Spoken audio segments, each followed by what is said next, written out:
Uma das graças, uma das poucas graças que o campeonato estadual ainda traz é a gente ver alguns jogadores conhecidos, veteranos que passaram por clubes grandes do país voltarem a atuar. A gente tem o Louco Abreu atuando em Minas Gerais, a gente tem vários jogadores conhecidos dos clubes pequenos de São Paulo e hoje eu vou fazer uma lista da primeira que eu vou trazer aqui no canal, já que é semana de estreia dos estaduais, a gente está tendo as primeiras rodadas aí e hoje eu vou começar com os jogadores conhecidos com passagens por clubes grandes que estão atuando no campeonato carioca. Tem jogadores com passagens pelos 4 clubes grandes do Rio, dos 8 times pequenos, 6 tem jogadores que passaram ali em clubes do Rio. Nessa lista eu tirei os jogadores de 19, 18 anos que estão sendo emprestados, porque esses jogadores não são conhecidos das suas próprias torcidas, porque só atuaram por categorias de base, etc e tal, e estão iniciando a sua carreira. Eu trouxe jogadores que já têm lá sua caminhada no futebol, vários clubes já são conhecidos da maior parte dos torcedores e figurarão nos clubes pequenos dos times de Rio de Janeiro. Eu vou começar dos clubes que têm menos jogadores experientes para os clubes que têm mais. Então vamos começar pelos clubes que têm apenas um jogador conhecido, rodado pelos grandes, principalmente aqui do Rio de Janeiro, que é o Madureira. O centroavante do Madureira esse ano é o Elias, que foi centroavante do Botafogo lá em 2013. Era o cara que, na campanha que levou o clube à Libertadores, era servido pelo Seedorf para fazer os seus gols e até fez uma boa temporada no ano de 2013 pelo Botafogo. O outro time que também só tem um jogador, outro time pequeno que também só tem um jogador com passagem por clube grande e também pelo Botafogo é o Volta Redonda, que conta no seu elenco com o goleiro Andrei, que foi goleiro criado nas categorias de base do Botafogo, já jogou algumas vezes em lesões de Jefferson há um tempo atrás. Inclusive, uma curiosidade, ele é irmão do Andrew, que hoje é 4º goleiro do Botafogo, é o goleiro titular do Sub-20 e 4º goleiro do time profissional. Agora, passando por um clube que tem 2 jogadores com passagens por clube grande. O Nunes, centroavante, lembra do Nunes, que foi campeão da Copa do Brasil pelo Santo André em 2004, fez algumas boas campanhas pelo Santo André. Naquela época o Santo André chegou inclusive a figurar na Série A do Campeonato Brasileiro, se eu não estou enganado, no ano de 2009 ou no ano de 2007, acho que foi no ano de 2009, quando ele fez uma boa campanha pelo Santo André. Em 2009 foi artilheiro da Copa do Brasil, mas dessa vez o Santo André não ganhou. Ele foi jogar no Vasco e por lá teve muitas lesões, acabou jogando pouco, mas tem no seu currículo o Vasco da Gama. E o parceiro dele, muito conhecido, mas não pelos motivos que você pensa que deve atuar ao lado dele, é o Cartoloco. O Cartoloco, que até o ano passado trabalhava no Sport TV, fazia, obviamente, o programa como o Cartoloco, apresentava algumas ações ali de marketing do Cartola, apresentava o E-Gol no Sport TV, que eu sempre assistia quando chegava da faculdade na hora do almoço.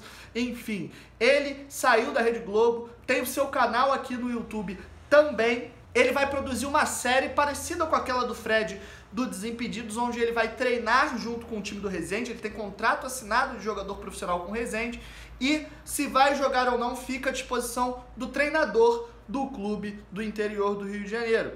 O Cartoloco pelo menos fará parte do grupo, fará parte ali do dia a dia do Resende e se for da vontade do técnico, ele irá entrar em campo. O outro time que tem 2 jogadores nessa lista é o Macaé. O Macaé, ele começa com outro goleiro, cria das categorias de base do Botafogo, Milton Rafael, que passou por várias seleções de base, mas nos profissionais do Botafogo nunca conseguiu ter ali as suas chances de se firmar. Ele, inclusive, é um ídolo da história do Macaé, ele foi muito importante quando o Macaé foi para a Série B no ano de 2014, se não me falha a memória. O Macaé disputou a Série B de 2015, no acesso em 2014 ou em 2013. Não me vem à memória agora.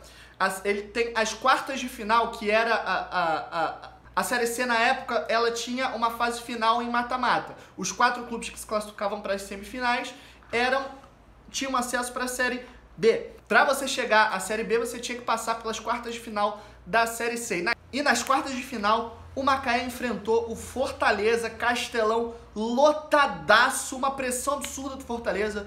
O Milton Rafael, eu assisti esse jogo, fez uma das maiores atuações de um goleiro que eu já vi na vida e tá de volta ao Macaé. Ao lado dele, o primeiro jogador do Flamengo, ex-Flamengo, que aparece aqui nessa lista, o volante Amaral, que não teve lá muito destaque no clube do Flamengo, na época de vacas magras do Flamengo, ali há alguns anos atrás, mas tem no seu currículo Flamengo, o torcedor do Flamengo lembra dele. O penúltimo time da nossa lista é o Bangu. O Bangu conta com 3 jogadores com passagens por clube grande. Na lateral direita, Digão, que foi lateral cria das categorias de base do Flamengo, é o lateral direito do Bangu.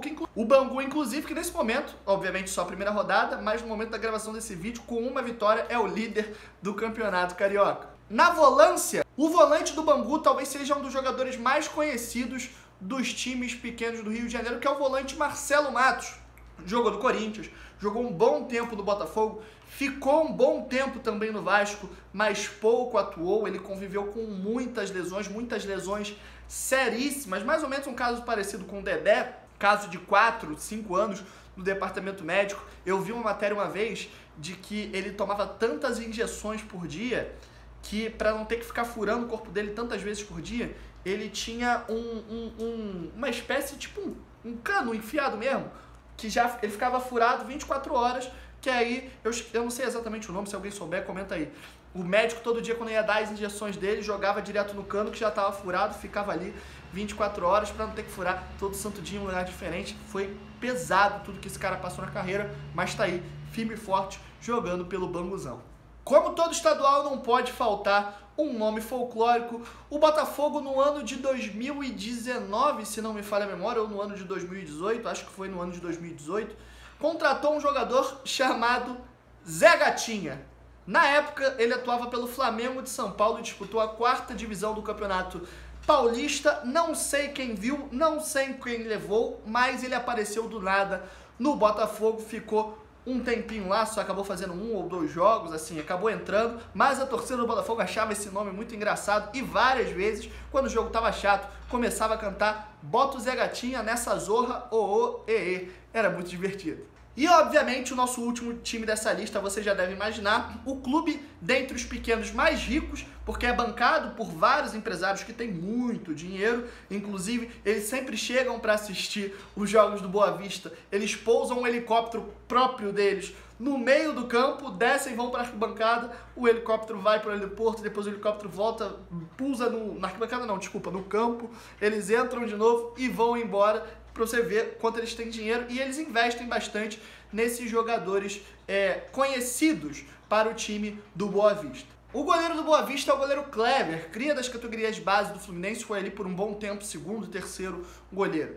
O lateral é o Jean, cria do Botafogo, disputou a Série B de 2015 no Botafogo, chegou a jogar até alguns jogos ali, alternando com o Thiago Carleto na época, fez um bom Campeonato Carioca no ano passado, se eu não me engano.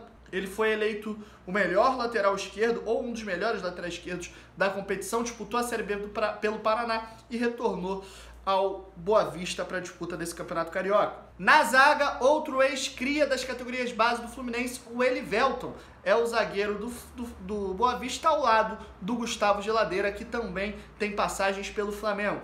No meio, e aí vai um abraço para o torcedor vascaíno que está assistindo esse vídeo, o Jusilei, que se negou ao Vasco, se negou a vir ao Vasco no final do ano passado, se dizendo ser maior que o Vasco, dando a entender que ele estava fazendo um favor ao Vasco ao vir jogar aqui. Obviamente o Vasco acabou não contratando o jogador e, pelas declarações que ele deu, muito arrogante, por sinal, nenhum clube acabou contratando ele acabou ficando de fora do mercado e tá aí tentando retomar a carreira depois das besteiras que falou no Boa Vista. O Jusilei, que já passou pelo Corinthians, pelo São Paulo, passagens pela seleção brasileira, ele tem algumas convocações, enfim, hoje é o volante do Boa Vista. E agora, os dois últimos jogadores são 2 jogadores que já estão há algum tempo no Boa Vista. O capitão, que também já chegou a ser capitão, se não me falha a memória, no Fluminense, pelo menos era um jogador importante, titular do Fluminense, o Fernando Bopp, que é cria das categorias de base de lá também, e o Eric Flores, que me parece que desde que o Boa Vista foi fundado, o Eric Flores joga lá, todo ano a gente vê o Eric Flores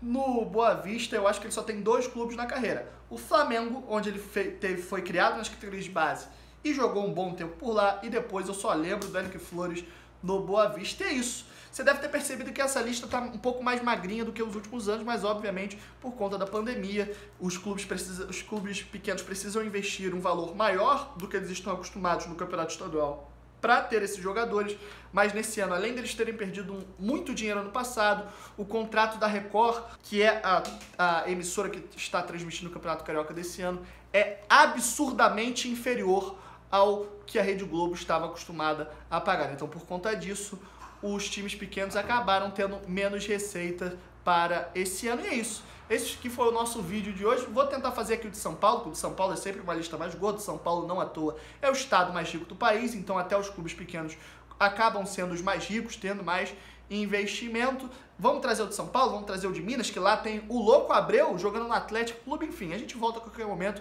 Só vou pedir para tu se inscrever aí no canal, deixar o like, se tu tiver no Instagram, curte o vídeo, e é isso. Até o próximo vídeo, tamo junto, rapaziada, valeu!